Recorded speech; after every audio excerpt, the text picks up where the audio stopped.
Setibanya di Jakarta, pemirsa, Ibu Alvaro yang bekerja di Malaysia tak kuasa menahan tangis mengetahui anaknya tewas dianiaya suaminya yang juga ayah tiri Alvaro. Polisi kini fokus memberikan trauma healing kepada keluarga Alvaro.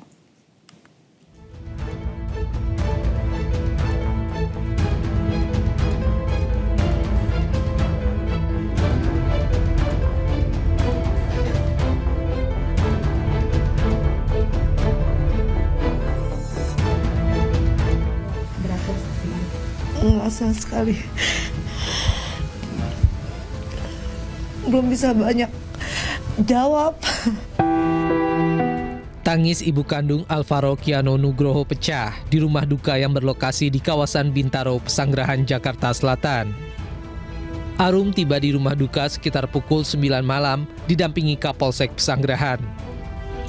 Di balik masker hitam, kesedihan ibunda Alvaro tetap terlihat. Belum bisa banyak jawab. Ya, Itu aja. Makasih banyak ya. Untuk lain-lainnya nanti tanyain ke pihak polisi aja. Sementara itu, AKP Syala Syah Alam Kapolsek Pesanggerahan menyebut pihak Polsek saat ini fokus kepada trauma healing pihak keluarga dari Alvaro, bocah yang 8 bulan hilang dan ditemukan sudah menjadi kerangka di kawasan Tenjo. kami biar fokus buat trauma healing kepada pihak keluarga untuk menegakkan hukumnya nanti biar dari Polres Metro Jakarta Selatan termasuk Pak Kabid Humas nanti yang lebih detail. Itu. Ya, pokoknya semuanya nanti runtutannya semua ada di Pak Kabid Humas yang nanti bisa lebih detail menjelaskannya. Segera mungkin, pasti segera mungkin dari pihak kepolisian sangat memprioritaskan hal ini, dipastikan diutamakan. Nanti untuk semuanya terkait penanganannya seperti apa itu di Polres Metro Jakarta Selatan dengan Pak Kasat Reskrim nanti mungkin lebih detailnya Pak Kabid Humas akan menjelaskan seperti itu. Kalau shock pasti ya. Shock itu pasti, namanya kehilangan orang yang paling disayang. Jadi kami fokus untuk melakukan pendampingan, berikan trauma healing kepada pihak keluarga. Seperti itu. Nanti kami dari psikologi dari Polres, dari Polda, dari Dokes Polres, Polda juga melakukan pendampingan. Kini Ibu Alvaro diminta untuk menyerahkan sampel DNA guna mencocokkannya dengan jenazah Alvaro.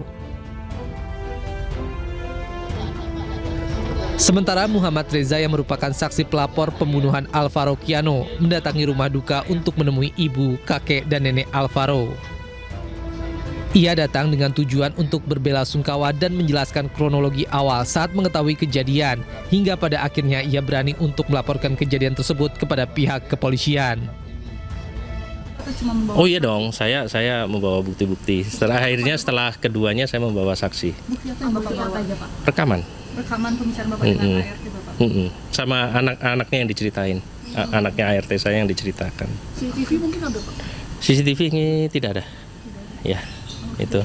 Ya dari bukti-bukti kecil itu terungkaplah siapa pelakunya dan jenazah di mana. Reza juga menyampaikan bahwa pada saat melaporkan kejadian, ia membawa bukti berupa rekaman kesaksian anak ART-nya. Tim Liputan iNews melaporkan. Pemirsa, Ketua DPR Puan Maharani angkat bicara terkait kasus Alvaro Kiano, anak berusia 6 tahun yang hilang selama 8 bulan dan ditemukan tinggal kerangka di Tenjo, Kabupaten Bogor, Jawa Barat. Puan menyatakan DPR RI memberi perhatian penuh dan akan meminta penanganan serius lintas lembaga. Ini sangat prihatin dan turut berbelasungkawa. Tentu saja ini sudah merupakan darurat, yang situasi darurat yang memang harus ditanggapi secara seksama, karena hal-hal seperti ini memang bukan hanya merupakan tanggung jawab dari keluarga atau sekolah, juga merupakan tanggung jawab dari negara. Karenanya kami meminta kepada seluruh stakeholder yang terkait untuk bisa menindaklanjuti hal ini secara serius. Dan di DPR kami akan meminta komisi terkait untuk memanggil dan menindaklanjuti hal ini secara serius untuk bisa melakukan langkah-langkah yang komprehensif dan mengevaluasi jangan sampai hal ini kemudian terulang lagi dan bisa dilakukan tindak lanjut ataupun langkah-langkah yang lebih efektif. Kita ke informasi lain, pemirsa, sidang lanjutan kasus tewasnya Prada Luki Namo kembali digelar di Pengadilan Militer 315 Kupang, Nusa Tenggara Timur. 17 terdakwa yang seluruhnya merupakan anggota Batalion TP 834 Waka Ngamere dihadirkan dalam persidangan.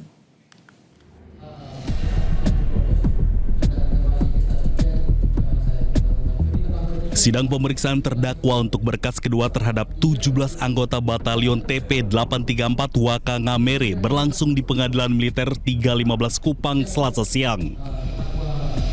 Dalam persidangan, para terdakwa mengungkapkan kejadian pada 27 Juli 2025 malam setelah pemeriksaan telepon genggam terhadap Prada Luki dan Prada Richard. Satu persatu, terdakwa mengaku melakukan pemukulan secara bergantian selama proses interogasi. Diketahui Prada Luki sempat melarikan diri dari kompleks batalion, namun aksi itu gagal hingga akhirnya Prada Luki dibawa kembali ke batalion dan kekerasan diduga kembali terjadi.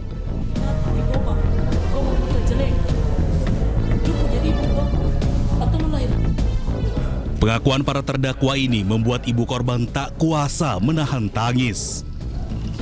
Kasus terdakwa Prada Luki telah ditetapkan dalam 22 terdakwa yang dibagi dalam 3 berkas perkara, yakni berkas pertama 1 terdakwa, berkas kedua 17 terdakwa, dan berkas ketiga 4 terdakwa.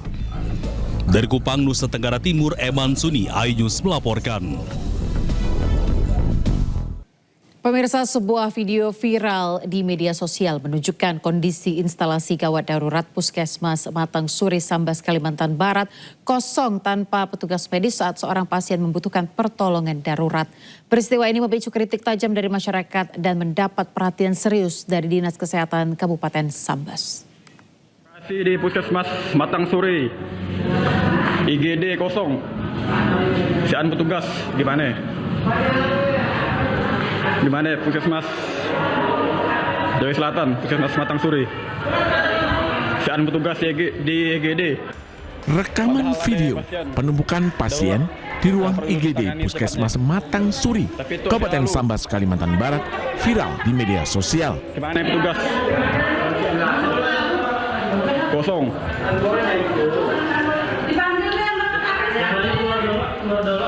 Dalam video yang beredar, nampak seorang pasien yang butuh pelayanan medis darurat tidak ditangani karena kosongnya petugas IGD.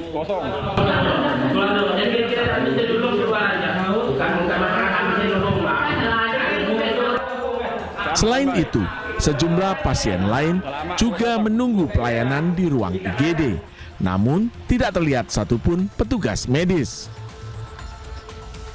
Beredarnya video ini memicu kecaman warganet yang mempertanyakan standar pelayanan kesehatan, terutama kesiapsiagaan petugas IGD yang seharusnya beroperasi 24 jam.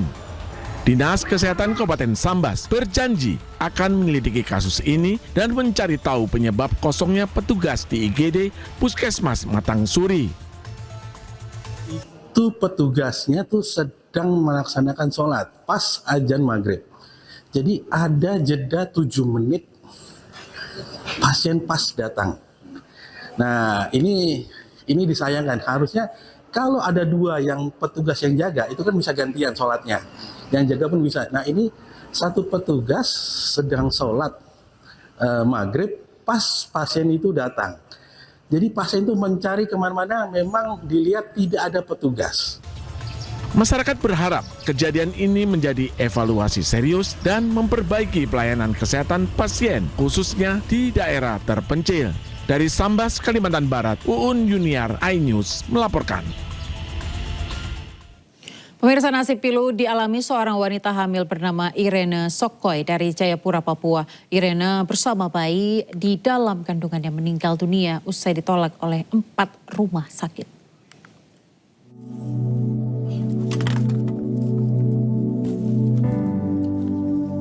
Irene Sokoy meninggal dunia bersama anak yang dikandungnya. Irene meregang nyawa setelah mendapat penolakan dari 4 rumah sakit berbeda saat hendak melahirkan. Menurut suami Irene, 3 rumah sakit menolak dan merujuk Iren karena kondisi bayi di dalam kandungannya yang harus dioperasi. Sementara 1 rumah sakit lainnya meminta keluarga untuk memberikan uang muka sejumlah 4 juta rupiah, padahal korban sudah mendaftar melalui BPJS. Administrasinya udah jadi, saya bapak masuk, bilang berapa ininya. Dengan dia punya ruangan yang untuk BPJS ini lagi full, jadi harus VIP dulu. Kamu kasih 3-4 juta baru dia masuk. Itu dia punya yang ini kasih, bilang kamu masuk juga belum tentu ada dokter. Nah, belum masuk dulu nanti kita tangani. Ya karena memang kita hanya bawa uang mungkin di bawah 1 juta, jadi kita di bawah 3 juta itu, jadi kakak perempuan dan bapak bilang masuk dulu sudah, ini kasihan dia punya apa sih, kamu bantu dulu nanti besok kita urus. Kita tidak ada, kita di situ. Tapi katanya dia bilang belum koordinasi, jadi kita belum bisa ini. Atas kasus ini, Gubernur Papua berjanji akan mencopot 2 direktur rumah sakit, yaitu Rumah Sakit Yowari dan Rumah Sakit AB Pura. Selain itu, Gubernur juga akan melakukan evaluasi dan menindak tegas tenaga medis yang menolak pasien. Layanan kesehatan bagi ibu dan anak jangan coba-coba main-main. Jangan lihat dia datang dia punya uang atau tidak, layani dulu. Urusan itu urusan saya sebagai gubernur dan nanti para bupati. Jadi kejadian ini kejadian yang menjadi keprihatinan saya mendalam, dan saya pastikan rumah sakit yang singgah punya rumah pemerintah minggu depan saya copot semua. Sementara itu, Presiden Prabowo Subianto meminta Kementerian Dalam Negeri untuk mengevaluasi kasus ini. Pemerintah akan segera melakukan audit dan melakukan evaluasi pelayanan seluruh rumah sakit di Jayapura. Saya melapor pada beliau, jadi antaranya itu perintah beliau untuk segera lakukan perbaikan audit, dan saya sudah menyampaikan, saya sudah komunikasi dengan gubernur, sudah. Saya minta gubernur, begitu saya dapat informasi gubernur Pak Matias Fakiri sesegera mungkin ke rumah korban, keluarga korban, semua dibantu. Yang kedua melakukan audit internal, masalahnya di mana, dikumpulkan rumah sakit itu, termasuk juga pejabat-pejabat yang di dinas pendidikan. Pemerintah berharap kasus penolakan pasien alur rumah sakit tidak lagi terjadi di Indonesia. Dari Jayapura, Papua, Cornelia Mudumi, iNews melaporkan. Institusi pendidikan bergengsi di dunia, Oxford University menjadi bulan-bulanan netizen Indonesia karena tidak mencantumkan peneliti Indonesia dalam ekspedisi penemuan bunga langka Rafflesia hasselti di hutan Sumatera Barat. Meski telah mengunggah ulang dan mengklarifikasinya, postingan tersebut tetap diserbu netizen Indonesia.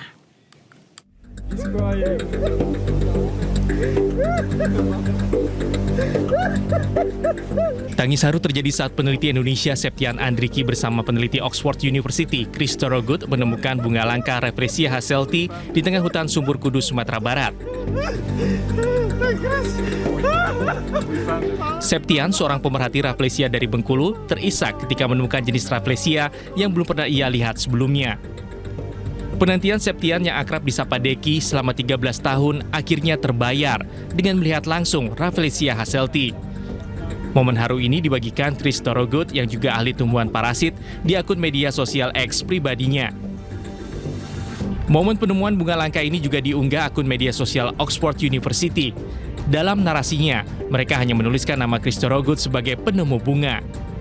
Unggahan ini kemudian memicu reaksi keras dan mendapat kecaman dari netizen Indonesia lantaran nama peneliti Indonesia tidak ditulis dan diapresiasi. Protes keras juga datang dari mantan Gubernur Jakarta Anies Baswedan. Dalam komentarnya di unggahan tersebut, Anies menuliskan komentar tajam. Anies menggunakan istilah non-playable character atau NPC, istilah dalam dunia game yang merujuk pada karakter figuran yang tidak penting. Anies pun meminta kepada Oxford University untuk menyebutkan nama-nama peneliti Indonesia yang ikut dalam ekspedisi. Usai diserbu netizen Indonesia, Universitas Oxford kemudian mengunggah ulang video penemuan bunga berikut narasinya yang telah memasukkan nama peneliti Indonesia Septian Andriki sebagai penemu.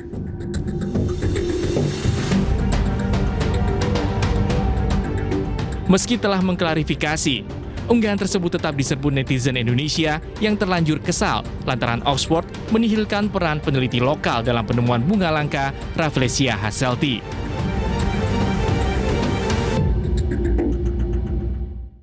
Majelis Ulama Indonesia MUI mengeluarkan fatwa haram pengenaan pajak untuk berbagai kebutuhan pokok masyarakat. Informasinya saat lagi, tetaplah bersama kami.